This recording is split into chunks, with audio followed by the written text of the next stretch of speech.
If you guys have had an oil leak, please check your wires. So what happened is I had a valve cover leak right in here.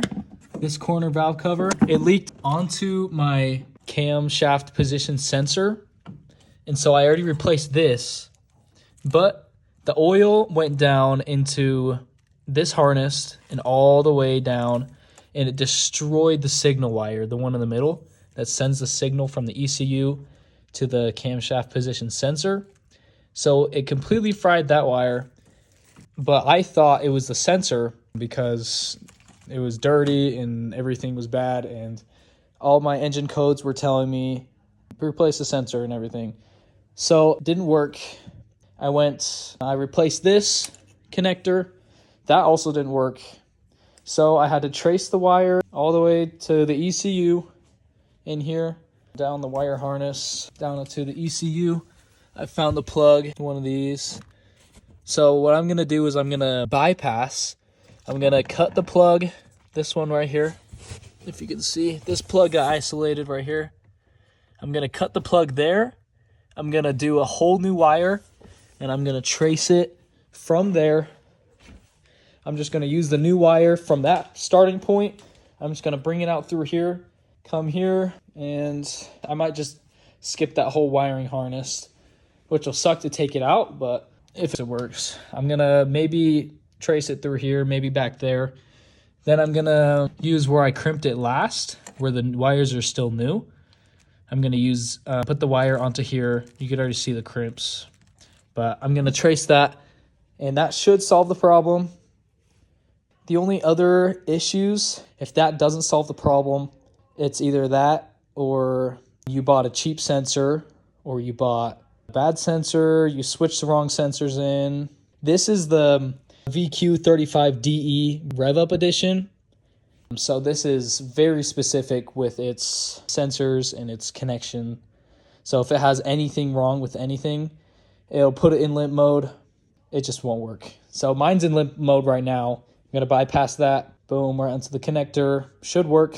Signal should go back up to normal. I used my scanner tool and it showed me the live data.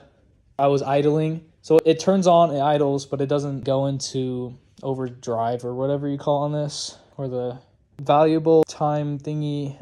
I give up. But it doesn't do that. And that showed me the live data. It showed me that the intake on the Rev Up Edition, there's an intake one. Let's see if I can show you on this one. There's an intake right here, and then there's an exhaust cam sensor. So that pretty much senses when they're moving, when the cams are moving. This intake leaked oil into it, got wrong. But if it's not the intake sensor, it could be grounded to here.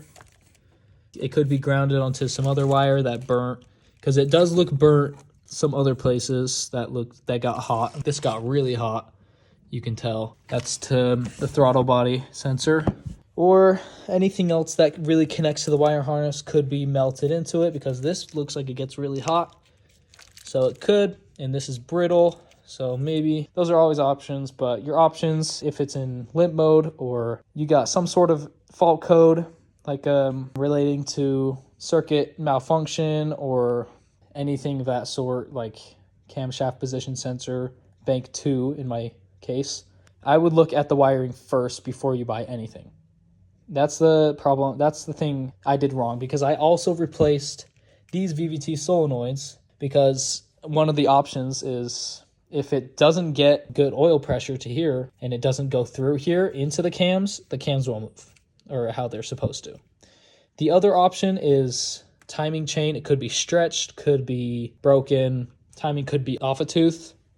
But if it's not off a tooth and that's all fine, that could be the problem. But I would check your wiring first. That's what everybody should do first. Then I'd probably go to the sensor, because those get faulty sometimes. Or if you put cheap ones in, that won't work. I've done on some other cars, I've done some cheap parts and it just hurts in the long run. So you'll just end up paying more. So do those.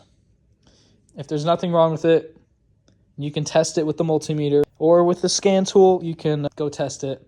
And if it works fine, just don't replace it. You're just spending money that you don't need. So bypass, if it doesn't work, Either of those. Thanks for watching.